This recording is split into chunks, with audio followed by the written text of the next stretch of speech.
Chela Valente con nosotros, bienvenida al programa.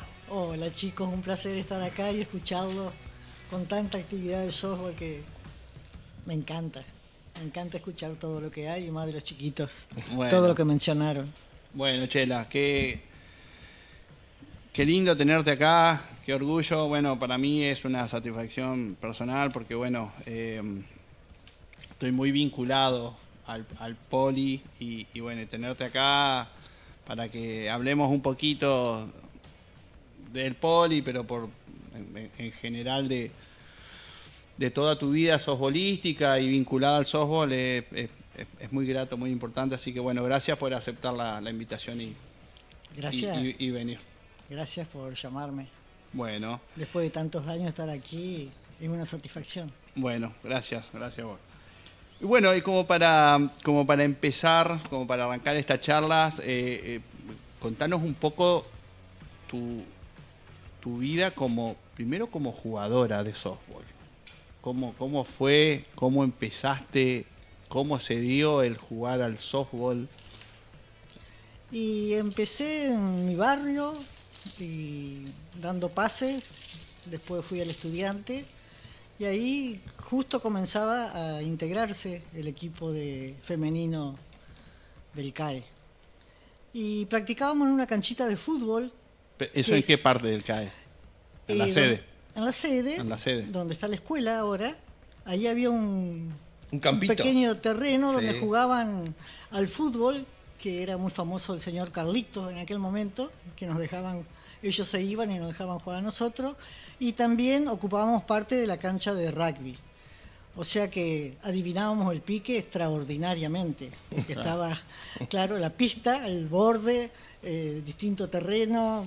Bueno, jugar ahí era tener los reflejos a full, Bien. No es como ahora. Y bueno, y ahí comenzamos a jugar. En el 71 fuimos al primer nacional en La Plata, que salimos última. Jugábamos contra Capital, segundo periodo, nos pusimos la línea y no quisimos entrar más a la cancha porque tirábamos la pelota y ya estaban en la otra base. Tirábamos otra pelota y ya estaban en la otra base. Bueno, era la primera vez, hacía 4 o 5 meses que estábamos practicando. Y bueno, ¿Mucho equipo? ¿Cuánto? ¿Recordás? En ese momento, 7 más o menos. Ah, bueno, bien. Sí. Pero Bien. Capital era una cosa que 4 pases ya estaban en la base, en la velocidad. O lo veíamos así, o hacíamos una percepción porque nosotros estábamos en otro nivel. Pero era nuestra lectura, que eran muy rápidas. La velocidad era otra. Claro, era otra. Y después en el 72 salimos tercera en el juvenil.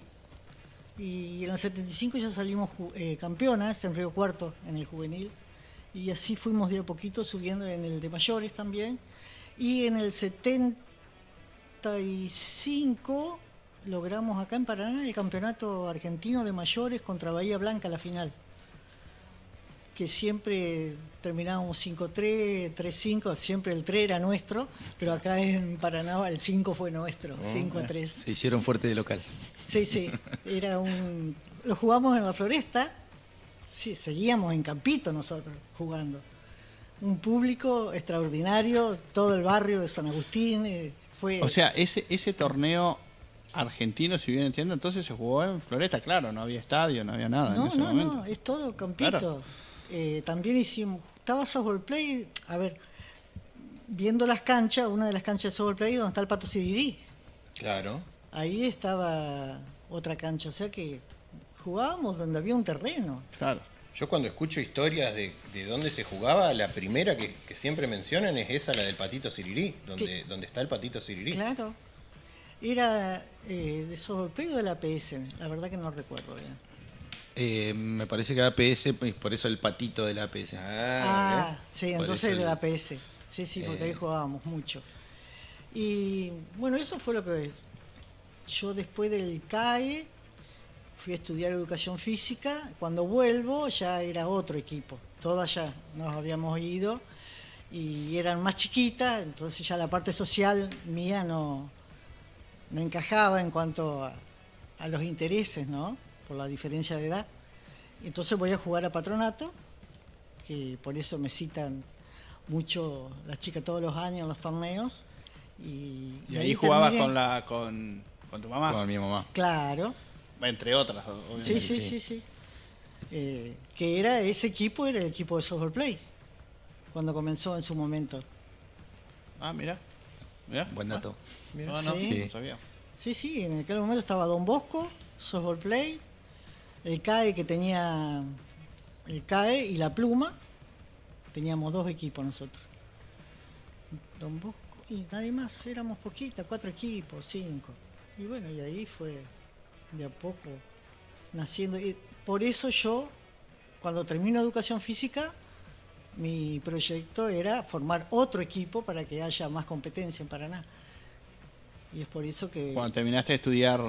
Claro, y tengo la oportunidad de entrar ahí al Centro de Educación Física como profesora, y bueno, se me dio la oportunidad de hacer otra institución, digamos, que era la idea, aparte de darle la posibilidad a los chicos de ahí del barrio, que muchas veces no tenían la posibilidad de pagar un club, algo del Estado iba a facilitar de que se incrementara la actividad softbolística en ese lugar. Y bueno, se fue dando, íbamos a las escuelas, dábamos clase, y de ahí le dábamos un papelito con el horario a los chicos, y de a poquito fuimos formando los equipos. Costó mucho porque los chicos no sabían a qué jugaban, los padres no sabían cuál era el objetivo, y mi objetivo era formar chicos que tuvieran posibilidad de integrar los seleccionados y ver otros chicos de otras provincias, y si es posible tener la casaca celeste y blanca y ir a otro país, ver otras culturas, o sea, como darle un pantallazo de que no solamente las cosas suceden en un territorio únicamente que es su barrio. Y se fue dando porque mucha gente colaboró en cuanto a la gestión en el Estado para que nos dieran esa posibilidad de construir la cancha. Eso te iba a preguntar, ¿cómo fue tomar el impulso desde cero, ¿no? Para armar lo que fue el poli? Sí, primero en cuanto a lo pedagógico y lo didáctico, o sea, de enseñar el deporte me costó mucho porque no entendía nada. Y los papás tampoco. Y bueno... Sigue pasando eso, ¿eh? Y ayudó Betito Guerrinieri, que ya era grande. En los padres se ve. Betito Guerrinieri ayudó en cuanto a la técnica del picheo. Fue Julio Gamarzi, porque yo los iba llamando, porque los chicos, cuando como profesora mujer, es como, viste, en tu casa que vos decís las cosas y los chicos no lo hacen, viene uno de afuera, es así como lo dice el de afuera. Entonces apliqué ese método, entonces fue Julio Gamarzi, le enseñaba al catcher, Betito al pitcher, y así sucesivamente iba viendo jugadores de selecciones de cada puesto y los llevaba al club, mejor dicho, al Centro de Educación Física, para que les enseñara. Entonces yo lo que daba era corregir el gesto que ya había dejado el jugador, que era selección, y después la parte del juego, ¿no? Chela, perdón, no, sí. Y en cuanto a los padres, tratar de enseñarles de que el chico debe jugar, no tiene que ir a ganar. Y lo fueron comprendiendo que era una institución educativa y que el deporte se ocupaba para formar el niño. Y bueno, y así fuimos caminando un poco hasta que no sé después qué pasó. Chela, ¿te acordás quiénes fueron las personas que te acompañaron en aquel comienzo y cómo era captar chicos y chicas para que se sumen al poli? Sí, en su comienzo estaba Néstor Malatesta y Nora Fornara, que fueron los que impulsaron a todo esto, porque la idea de la construcción de la cancha surge cuando los chicos llegan a cadete, o sea, tenía pre e infa. Llegaban a la categoría cadete y jugaban de noche, iban a la escuela Juan 23, entonces salían de noche y no teníamos dónde practicar. Alquilábamos una Traffic, pagábamos la luz en la cancha del APS, todo eso era costo y tiempo. Entonces ahí surge, y los chicos se iban a otro club, o sea que nosotros éramos una cantera, digamos, para todos los clubes de Paraná, y el objetivo era crear una institución más para que haya más Claro, competencia. llegaban hasta infantil y después juvenil. Y ya los clubes lo hablaban para llevarlos a sus equipos de cadete y de juvenil. Era lógico, no teníamos cancha, o sea. Y bueno, y ahí surge la idea con Malatesta, y en el consejo en arquitectura estaba Barbero en aquel momento. El Chueco. El Chueco Barbero también colaboró con nosotros, y bueno, parte de dinero que había para escuela, como esto también se toma como una escuela de deporte, se da un subsidio. En lugar de construir un aula, el aula nuestra era la cancha de softball. Entonces ahí, bueno, se firmó el contrato, nos dieron el dinero y se hizo todo. La inspección de obra también costó muchísimo, porque teníamos que estar mirando todo lo que se colocaba, ¿no? Que sea resistente para que durara mucho en el futuro. Así que teníamos que estar mucho tiempo ahí. Después muchos jugadores se sumaron de otros clubes. San Agustín nos ayudaban Fue toda una odisea, porque conseguir la máquina para moler el ladrillo, el pobre ladrillo. Primero íbamos al CAE, en la parte de tenis, nos molían, el camión lo llevábamos para allá a la cancha. Después conseguimos una moledora por ahí por la escuela Hogar, atrás de la escuela Hogar, todo con una máquina, recorrer todo Paraná con una retroexcavadora, llevábamos la máquina. O sea, fue todo un trabajo de hormiga realmente. Costó, pero uno lo hacía con mucha pasión y nos gustaba estar en eso. Los chicos también molían ladrillo, lo tiraban en la cancha. Había mucha colaboración. Y había mucha vocación, porque por ahí lo que nos pasa es que cuando ahora hablamos de lo que, y no es una crítica ni nada, pero antes los profesores de educación física tenían mucha vocación con respecto al softball. Entonces siempre estábamos en la cancha, siempre te llevaban a la cancha como de lugar, los partidos no se suspendían, vos tenías que ir igual, vos decís, bueno, somos 7, no llegamos, no importa, hay que ir igual, y le pedimos 2 al otro y se jugaba igual. Entonces, claro, por eso también una odisea de agarrar y lo que era en esa época también, llevar todo un grupo de nenes, no sé, desde el poli hasta softball play, hacerlos jugar. Sí, por eso los papás acompañaban muchísimo eso. Por eso surgió todo. Estaba la cooperadora, que estaba tu mamá también, que colaboró un montón. Ustedes también ya eran grandes y colaboraban, pero sin toda esa comunidad que hubo, si no estaba presente no se lograba nada. Fue una sumatoria de cosas. Lo que también llevaba... teníamos un problema. Cuando jugábamos los domingos, en la cancha ahí atrás, o sea, no en la cancha construida, sino en la antigua, en el campito, digamos, teníamos la operación rastrillo, ¿te acordás? Los domingos. Claro. Estábamos jugando y pasaban así 5 o 6 chicos, adolescentes, muy grandes. Por el medio de la cancha. Por el medio de la cancha, y llevaban bate, guante, canasto, mat, todos, y seguían de largo para allá, para su barrio. Eso también fue otro motivo para construir la cancha, porque... Claro, porque donde hoy está la cancha actual de softball, antiguamente o inicialmente en el predio del Poli, había una cancha de fútbol que es más grande en dimensiones de lo que está hoy la que está lindante al ejército. Entonces, la primer cancha de arena se construyó en el lado del 7, después se hizo la otra sobre calle Eva Perón, hasta que viene este proyecto. Claro, porque cuando nosotros practicábamos en la calle, ¿cuál es la calle que me Eva Perón. La Eva Perón, que estábamos ahí, estaban jugando al fútbol. Los que entraban a jugar al fútbol, entraban con los caballos en aquel momento. Y los caballos hacían sus necesidades. Entonces estábamos entre medio de toda la bosta, digamos. Claro.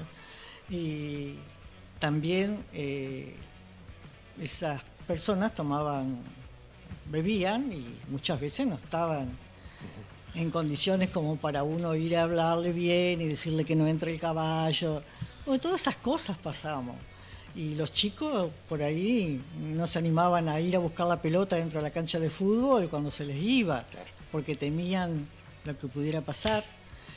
Entonces hizo que cuando nos dieron el tema del subsidio para la cancha, dijimos, bueno, vamos a ponerla acá en el medio, porque era tierra de nadie el polideportivo antes.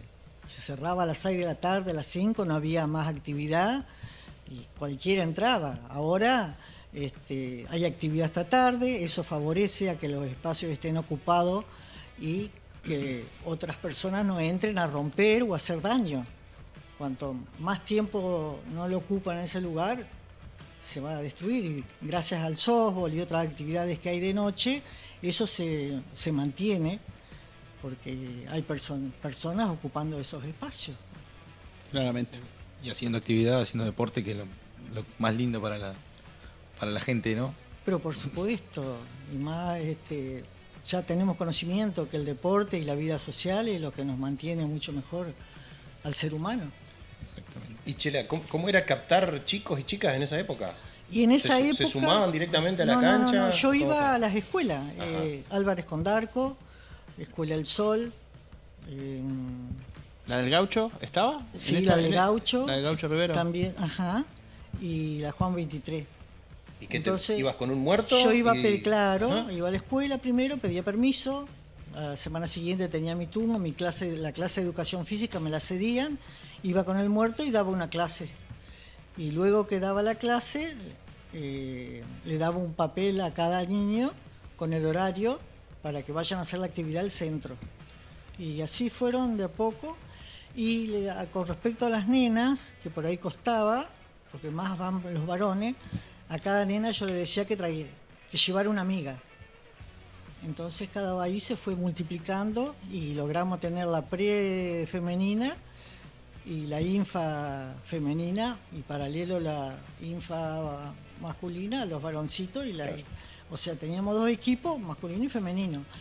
Que eso yo siempre traté y pedí de que en la asociación sea obligatorio la pre y la infa femenino, pero yo creo que esa es una salida como porque de la cantidad vamos a tener la calidad. Eso es indudable. Y si trabajamos por separado en cada club, de esa manera, va a ser mucho más, va a haber más calidad, me parece. Estaba la categoría mosquito también.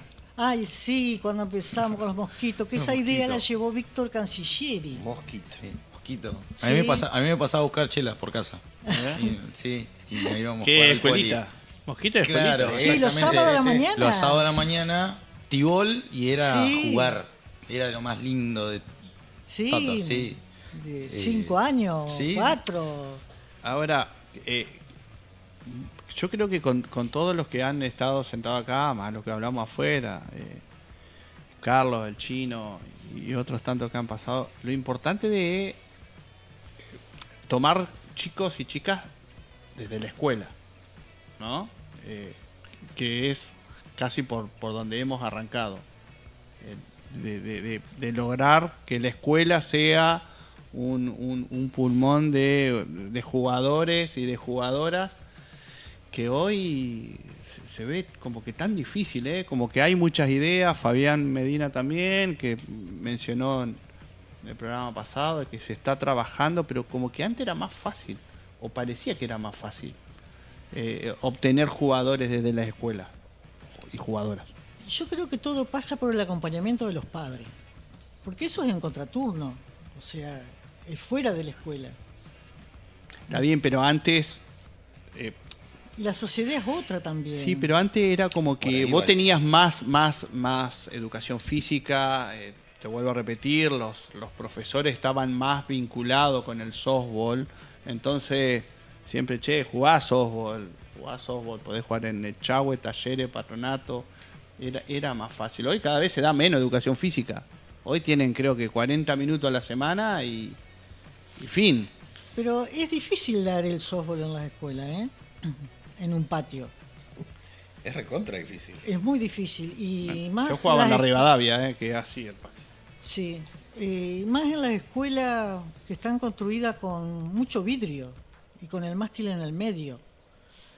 Yo una vez fui a arquitectura y le comenté eso porque se copian muchas veces de afuera, de otros países, y nosotros tenemos otra realidad en cuanto al clima y a la educación física. Y en cuanto a las instalaciones. ¿Cómo? Y en cuanto a las instalaciones Claro, también. Claro, tal cual. Y bueno, podés tener un mástil en el medio. ¿Cómo doy clases? Los chicos se chocaban. Y si daba softball o vóley, pelotazo en los vidrios. Claro. No es fácil dar. Y más si tenés 30 alumnos, y uno batea y en el patio y 20 esperan y en 5 minutos el chico necesita hacer actividad. ¿Qué comienza a hacer? A pelearse entre ellos, a golpearse, que es lógico entre las criaturas. No es fácil dar. ¿Qué crees que es más fácil? ¿Que nosotros vayamos a las escuelas o que las escuelas vengan a nosotros? Y después yo hice eso allá en el Poli. A las escuelas iban al Poli y ahí es más fácil. También estuve trabajándolo con golf, que después me fui, y a las escuelas las llevábamos a la cancha de golf y ahí dábamos la clase y es más fácil. Bueno, pero el Poli es, digamos, es el espacio deportivo justamente de la escuela que vos mencionaste o de alguna otra, que cuando hay que hacer algo, bueno, tenés a disposición, digo de parte del consejo, no tengo un terreno, bueno, no, tenés ahí el polideportivo del CEF para hacer... Pero eso, la primaria, contraturno no hay en educación física. No. Eso en la secundaria. En la primaria está bien. tenés durante el horario escolar. Sí, exacto. Por eso. A veces los citábamos y iban las maestras, acompañaban y le dábamos la clase ahí en el Poli. Claro. Pero se tomaban toda una mañana. Y también estaban, que es lo que hablábamos con Fabián, los intercolegiales, pero eso ya era para escuelas secundarias. Escuela secundaria, exacto. Pero eso habría que hacerlo. Bueno, hay cuestiones que yo viví, no me gustaría mencionarlo, pero no lo pude hacer. No lo pude hacer porque no había autorización del consejo. Claro. Eh, Sí, a veces cuesta entender Sí. algunas decisiones que en realidad suman. Claro, porque en su momento, lo voy a contar porque es anecdótico. En aquel momento le pedíamos $1 a cada chico para comprar la medalla. Era $1, sería de ahora, no sé, 20 pesos. Bueno, no, pero era poco, $1 era. Pero con 100 no compró un caramelo igual. Bueno, sí, ahora, 100 de ponerle, 100 de ahora. Yo no sé Y qué bueno, compró con 100 pesos. Ellos no nos daban la medalla, pero tampoco nos dejaban comprar la medalla. Oh, Claro. Claro. entonces, Y ahí fracasó todo. Al chico tenía que darle un premio. Vos sabés una que, medallita. mirá, a mí me pasa con mi, no sé si a vos con Teo, pero a mí me pasa con que a Vito le dan una medalla y a veces va por eso. Pero claro, no va por otra cosa. por O sea, además, supuesto. tira 2 swings, va y mi medalla. Por supuesto que Teo- es así, es Teo- muy significativo para el niño. Después del fin de semana, ahora que pasó de lucha del Centurión, él fue a la escuela con su medalla Sí, y sí. le mostró, papá, fui con la medalla y me hicieron pasar al frente y me aplaudían. Y él Pero, estaba claro, feliz exacto. de la vida. Exacto, sí, eso está... Marca mucho al niño esas cosas. No, si va a un torneo y no tiene un premio, una medallita, se defrauda, queda mal. Pierde la motivación. La también, motivación, o sea, sí, claro. bueno, Sí. otra vez, bueno, me levanto temprano, pero se llevan su medalla. Digo Vito, pero en realidad vos veías este fin de semana que estaban todos los nenes ahí haciendo la fila y encima te dan una medallita y un paquetito de caramelo, viste, de golosina como los cumple y No, sí, es muy felices todos. Y bueno, y todo eso fue fracasando porque por ahí son decisiones políticas. Son políticas. Exacto, Son políticas. Y depende quién esté a cargo de claro. esas decisiones. Convengamos que unas medallas es un vuelto. Y pedirle en ese momento $1 no era nada tampoco. O sea, Claro. ¿cuál era el objetivo? Nadie lo entiende. Nadie lo Tal entiende. cual. Tal cual. Chela, estuviste muchos años a cargo de los chiquitos, de las inferiores. Sí, sí. ¿Qué significaba para vos enseñarle a los más chiquitos, como decíamos recién, a partir de los 4 o 5 años, hasta los 12, 13, 15? ¿Qué significó para vos dar softball a los más chicos? Bueno, yo antes que nada yo agradezco a la vida haber podido estar ahí porque tuve un aprendizaje yo con los chicos.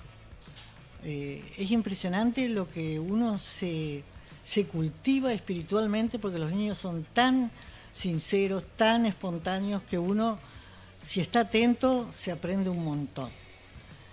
Y con respecto a los chicos, me gustó estar con ellos porque sentí que por medio del softball, que es una pasión para mí, que fue una pasión, podía colaborar en la formación de ellos, ¿no? Inculcar los valores, que es tan importante, y siempre tratando de no frustrarlos y de que ellos sean compañeros, de que aprendan a divertirse y no ir a la cancha a ganar. Yo siempre les decía, jueguen, es la palabra de jugar, pierdan o ganen, no importa, estamos todos juntos acá. Y no importa si vas de fielder, si vas de... El equipo es un motor que por más que uno sea la bujía, el elemento más chiquitito, es el más importante para que funcione el equipo. Y todo eso yo creo que hace a la formación del ser humano, ¿no? Y lo veo ahora que ellos son grandes, ese ida y vuelta que tenemos ya en una mirada, ya sabemos lo que tuvimos en ese momento, ¿no? No sé, yo creo que más que nada pasó la docencia y el deporte fue un medio para llegar al objetivo que uno quiere, ¿no?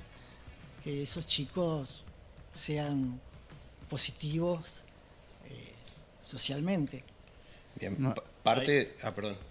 No, yo iba a decir que ahí es, viste cómo va cambiando, que para algunos tiene que ser en esa categoría más la parte competitiva, para otros la recreativa, o sea que siga habiendo esa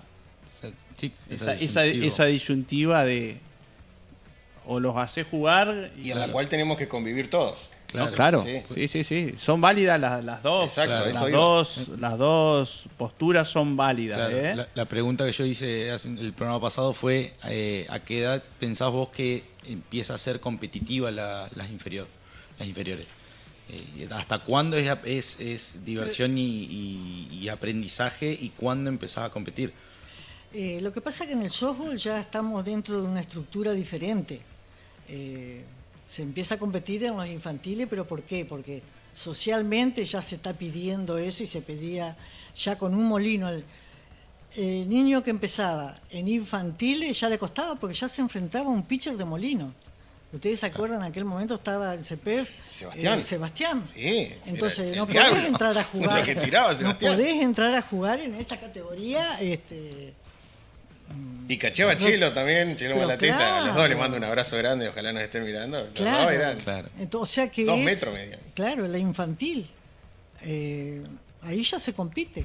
Matías Tesoro una vez me saltó. ¿Sabías? No. Matías Tesoro en el torneo de softball play. Estaba corriendo de segunda, yo estaba jugando de shortstop y me vino la pelota y Matías me saltó. Imagínate, mira como 2 metros. Nada de meterte un rodillazo. Pero sigue habiendo igual manera ahora que vos lo ves, que hay chicos que tiran muy bien y chicas. Sobre todo hay chicas, hay nenas en categoría infantil que tiran muy bien, tiran muy buena velocidad y hay chicos que, viste, la velocidad medio como que tienden a tirarse para atrás, ese miedo a que les golpee, pero... Claro, y es que todo evoluciona, chicos. Y bueno, el deporte también evoluciona. O sea que hasta la categoría preinfantil, ahí es donde hay que darle al chico el gesto correcto y corregirlo y darle la técnica correcta, porque una vez que mecaniza el movimiento, ese es otro tema. Por ahí cuando son y hay que por medio del juego corregirlo igual y darle actividad repetitivas y no tan espaciado las jugadas. Yo por ahí veo que el softball es lento en cuanto a las prácticas. Pero hay que hacer varios grupos y tenerlo constantemente en Más actividad, más dinámico, con diferentes pelotas, grande, chica, agujereada, de goma. Pero tiene que ser, y ir corrigiendo permanentemente. Y corregir, y ellos los que tienen que saber también, que a mí me pasaba, cuando comenzaban a tener técnica y el equipo andaba muy bien, todos querían opinar. El padre, el tío, el abuelo, el que juegan lento. Y por ahí yo les decía respetuosamente, díganle que sí, que está bien, pero háganle caso a los chicos de la selección argentina. Porque eso también es otro trabajo que hay que hacer en cuanto a los chicos, ¿no? Que tengan conciencia de que la buena técnica le va a dar la calidad del juego y no confundirse con diferentes teorías o diferentes fundamentos que le pueden dar personas que no corresponden, o sea, que no tienen la capacidad que tiene una persona que está en el seleccionado. Chela, disculpa, ¿te gustaría hacer una clínica, pero de test de inferiores? Tendría que pensarlo, porque yo tengo una vida. De esta ahora. manera te comprometimos, Chela. No, porque es muy interesante lo que dice. Sí, Digamos, claro que por ahí hoy muchos de test de inferiores, muchos están para colaborar, muchos están para sostener una categoría, y por ahí faltan estos tips, digamos, que son importantísimos para la formación de los jugadores. Y tanto vos como Juan Carlos también, que fue uno de mis primeros entrenadores, tienen mucho tacto con estas cosas, con esas pequeñas cosas que forman a los... Sobre todo la parte, no solo la técnica, sino la parte justamente que hace a la enseñanza debido a tu profesión de profesora. ¿Me entendés? Que eso también, porque sumándole lo que dice él, por ahí un club que hace, dice, che, bueno, no puedo pagar un entrenador, y siempre hay alguien con voluntad, pero bueno, vos sabés que a veces la voluntad es para que los chicos tengan un momento, jueguen, pero que no aprendan. Eso es lo que suele pasar. A eso creo que se refería Claro, Fede. Pero bueno, tenés canasta, tenés ñuco los lunes a la noche. No. Bingo. Bingo online. Bingo no. Canasta Canasta. online. Dijo canasta online. Perdón. Así que Se me acortan los días, impresionante, no me alcanzan. Chela, Ahora. recién hablábamos un poquito, pero seguramente te vas a poder explayar un poco más. ¿Qué valores tratabas de transmitirle, no solo a los chicos, sino a los padres también, ¿no?, que conformaban todo ese grupo? Llegar temprano, no perderse una práctica. Los Bueno, partidos ¿qué se se hablaba? suspenden en la cancha. Sí. Bueno, lo principal, por ejemplo, llegar a horario, porque no faltar, porque ahí se moviliza el otro equipo, se movilizan los papás del otro equipo, los árbitros, sus propios compañeros, o sea que no debían faltar, salvo que avisaran por una razón justificable, por respeto. Ahí ya, respeto. Ir bien vestidos, casaca adentro, que muchas veces me acuerdo un árbitro que me dijo, ¿por qué tanto, Chelo? ¿Y por qué ese chico va a ir a pedir un empleo? No puede ir con la corbata torcida y la casaca afuera, la camisa afuera. Son hábitos. Hábitos como guardar los elementos, contar cuántos guantes salieron del muerto, cuántos guantes regresaron, cuántas pelotas, cuántos bates. O sea, nada se debe perder. Todo deben cuidarlo. Al compañero, si no le salió una jugada, se equivocaba, no decirle nada, porque uno hace una mala jugada, se siente mal. ¿Y tras ese sentimiento va a tener el reproche de un compañero? No. Hay que ayudarlo en ese momento. ¿Qué es lo que pasó? No decirle nada, o abrazarlo porque le sucedió eso, si se siente mal. Los padres en la tribuna, no decir nada al hijo, porque una vez le digo, si vos estarías en ese lugar, ¿lo harías mejor? Entonces son cuestiones que van pasando, pero porque no se piensan, no es que se hagan de mala intención, no, en ese momento quieren que su hijo haga lo mejor posible, pero es una personita que se equivoca como cualquier otro. Y no gritar, ya le he dicho, entre ellos. Y yo tenía una jugadora que captaba muy bien toda la jugada, y hay otros que no la captaban, y hay que esperar, darle su tiempo. Todos los chicos tienen su momento, no todos se desarrollan iguales, y bueno, pero el que la entendía más rápidamente tenía que enseñarle al otro, no enojarse, ir y decirle y hablarlo, o hablarlo cuando se pide tiempo, que también tenemos esa oportunidad de explicar la jugada. Al árbitro, el árbitro es un jugador más, se equivoca también. Entonces hay que respetar eso. No lo va a hacer a propósito. Muchas veces dicen, no, porque está en contra, hasta la tribuna lo he escuchado, dice, está en contra. No está en contra, se equivoca. Y hay que dejarlo pasar a eso también. No se puede decir nada. Vicky Pividori dice, gran formadora de valores Chela, mis mejores recuerdos en las selecciones de Paraná, cuánto cariño sembró. Muchas gracias. Estuvimos hablando un ratito antes del programa. Sí. No, Ese pero bueno, mejor dejarlo. No, Y fue sensacional, justamente sensacional. con ese mensaje, bueno, preguntarte, vos, ¿hay alguna camada de jugadores o jugadoras que te haya marcado, que vos te sigas pensando o te traiga a la mente más recuerdos? Sí, porque se va dando por tandas. Yo creo que en todos los deportes vos tenés grupos que andan muy bien, otros grupos que pasan, y sí, lo tengo. El grupo de Sebastián Gerbasuti, que tenía 8 años y salía con la bicicleta a cobrar la cuota, Es cierto. jugador por jugador, y con eso compramos el primer equipo de catcher. Era rojo, me acuerdo, que se lo llevamos a Marcelo a la casa. Y ese grupito de chicos colaboró mucho, trabajamos... Que era la de Gaspar. No, Gaspar era más grande. Gaspar es de Patronato. No, pero era la edad de Gaspar. No, de Agustina. De Agustina. Claro. De Agustina. Gaspar es más grande que yo. Claro. Yo soy de la época de Chela y Sebastián. Claro. ¿Y Seba cuánto tiene entonces? ¿La misma edad que yo? 28. 40, claro. ¿Sí? Sí, debe tener 40. Y ese grupo me marcó, porque era el grupo que aprendió muy rápido. Y eran 35 tenía en ese momento. Esos sí eran muchos chicos del barrio. Eran muchísimos. De toda la zona, de ahí. Sí, de sí. Calle Gutiérrez. ¿Te imaginás qué material no teníamos? De a poco fuimos con esa cuotita juntando y comprando material. Y tenía yo, me acuerdo que era Negro Lenzi, que fue a Estados Unidos, y le dimos unos ahorros y trajo guantes y nos trajo pelota.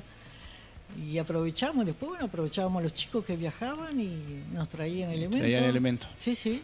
Y cada uno después se fue comprando, porque fue una pasión de los padres y de los chicos, porque enseguida dio fruto, comenzaron a ganar, y bueno, ese es otro tema, hoy, ¿no? Hoy por suerte uno puede ir a South y comprar lo que se le ocurra, pero en aquella época también era esperar a que alguien se vaya de vacaciones, o algún jugador que podía tener la oportunidad.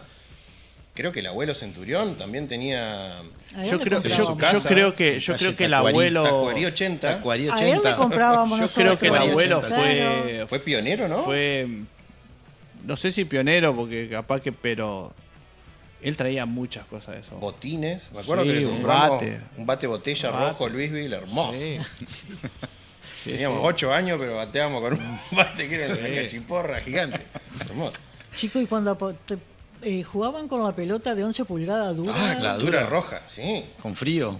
No, yo lo que me acuerdo es el Peligro. el primer guante que tuvimos nosotros ahí en el Poli, era un western de color marrón oscuro, que Si es western no había otro color, me parece, ¿no? tratar de cerrar ese guante, yo creo que pero no importa, porque pegaba, rebotaba y salía la pelota, pues no había ni chance, pero igual, teníamos un guante puesto en la mano y ya está, éramos... Sí, vos no A ver. jugaste con la pelota Western, Sí, que nos quedaba que no. negra la mano así Era- del dolor. y se el mojaba bate de y madera, el bate de madera. Pesaba... Bate de madera. El bate de madera y tenía que tener la veta hacia arriba porque si no se quebraba. Bueno, ahí Así va. es. Bueno, y muchos chicos de la Juan 23 hacían en sus talleres, hacían bates. Claro. Sí, hacían bates Mira. dentro de su área de... Y en la técnica número 1 también, que ahí enseñaba creo que el profesor Godoy, que ahí empieza el softball también, Sí, sí. que creo que se hizo CEIP con ese grupo de jugadores. No, la verdad que ya tanto Y no es sé, muy pero... bueno, y quién sabe dónde andabas todavía ni aparecías. No, yo soy una persona joven. No, yo sé que todos nuestros padres, digamos, que fueron a escuelas técnicas, siempre cuentan el bate de madera que hacían tanto en la ENET, en Juan 23, siempre se hacía bate de madera. Claro. Sí, así que todos tienen esa historia del ¿Quién bate de de chico madera. no tuvo un ¿Quién bate? de chico Sí. no tuvo un bate de madera? Chela, No, y con respecto a las categorías, lo último que voy a decir de las categorías inferiores, hay que tener cuidado en cuanto a la formación. Pues yo me acuerdo que entré en un partido a jugar y con las nenas y entraban a las bases con el pie arriba. Entonces, esas cuestiones no deben existir, ¿no? Con tal de ganar, porque ahí no es que quieren que ganen los chicos, sino que quiere ganar el que dirige. Hay una proyección ahí. Entonces también tenemos que tener Claro. cuidado con eso.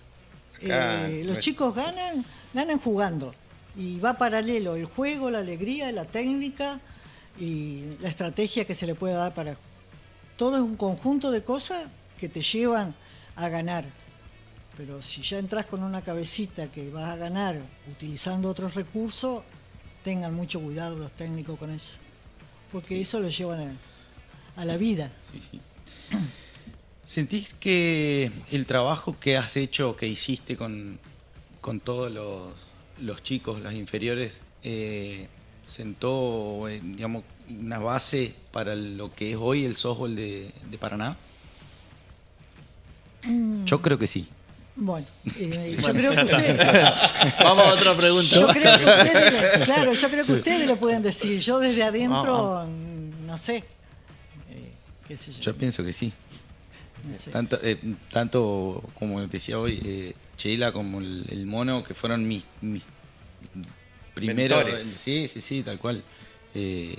Para mí hicieron un trabajo espectacular y por eso yo te digo que con todo eso que vos hablás, estaría bueno que por ahí se haga una charla con los entrenadores, porque como vos decís, hay muchos entrenadores que buscan solamente ganar a cualquier precio y me parece que no es la idea de las inferiores. Exacto, no pasa por ahí. Algo que me hubiese gustado preguntarle al Chino y a Carlos Miliavaca, y ahora te lo quiero preguntar a vos, es si en esa época tenían realmente conciencia de lo que estaban haciendo.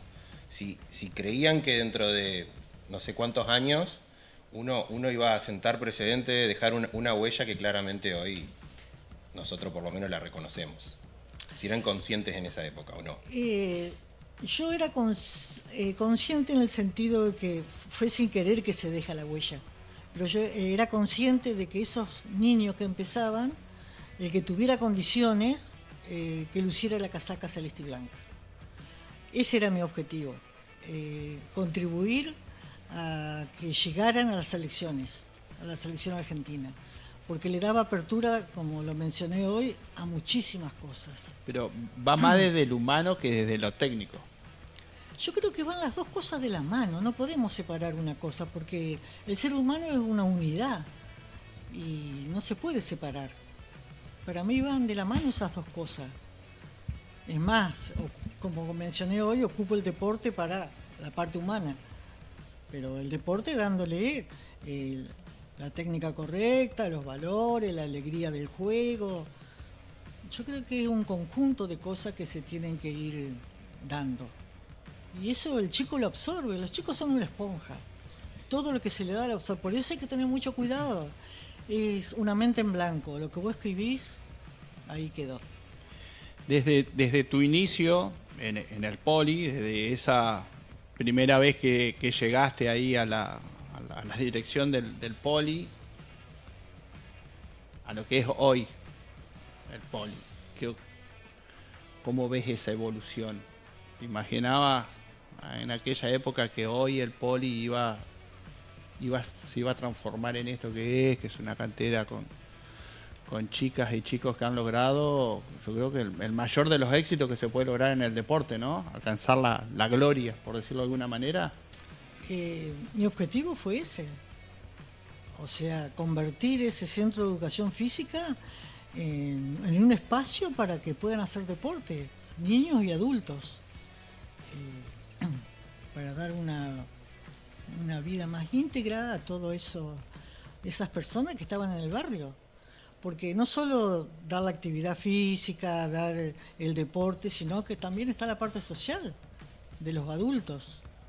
Y tener la comunidad unida y poder compartir tantas cosas, eso es muy lindo. Y los mismos chicos también. Vos mismo te acordás que iban a tomar la Coca-Cola a los Geller.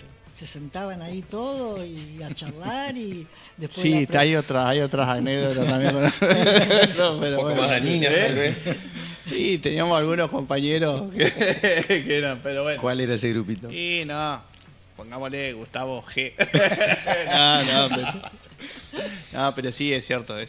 La verdad que era todo un vínculo también que el barrio en ese momento había muchos...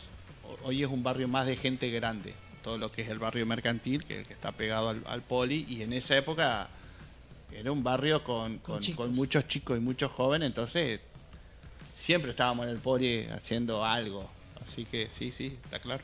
Y después el Poli se convirtió en un lugar más sano, porque en aquel momento cuando vos eras chico y no había cancha, era diferente. Sí, tal cual, yo no sé, no es mi espacio ni es mi momento, pero hay anécdotas encontramos un televisor, ¿te acordás? Claro, que lo habían robado y lo habían tirado ahí, lo habían escondido en lo que era el monte, claro, que hoy está el ejército, y se nos fue una pelota y encontramos un televisor, y dijimos, un televisor, pero imagínate, 1980 y algo.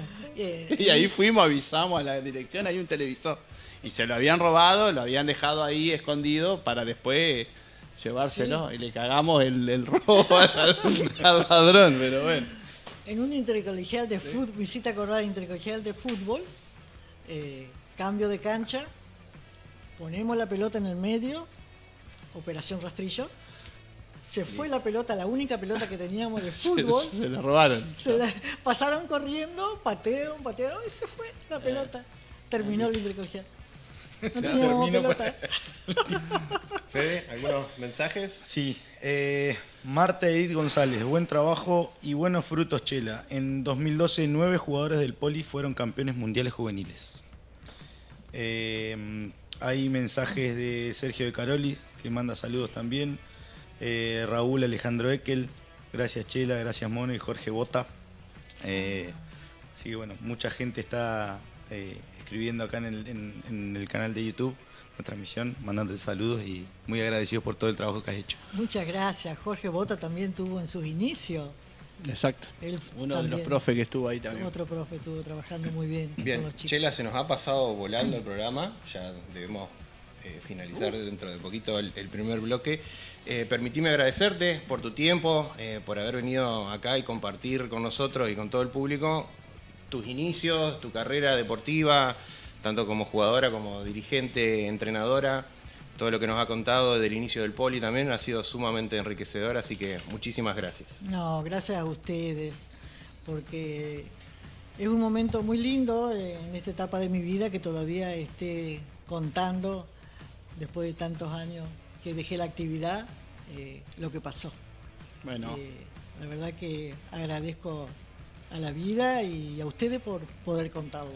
Bueno, gracias Chela, gracias por, como te dije antes, tomarte el tiempo, que hayas suspendido tu partida de canasta y bueno, aparte la administradora dijo que es la que admite quién juega y quién no, así que no hay nadie jugando. No hay nadie jugando canasta. Están todas esperando ahí. Suspendida la fecha. Espero que al menos estén viendo la nota. Sí, ahí viene. Bueno, ni bien termine entramos. Gracias. Gracias, Chela. Muchísimas gracias. Gracias.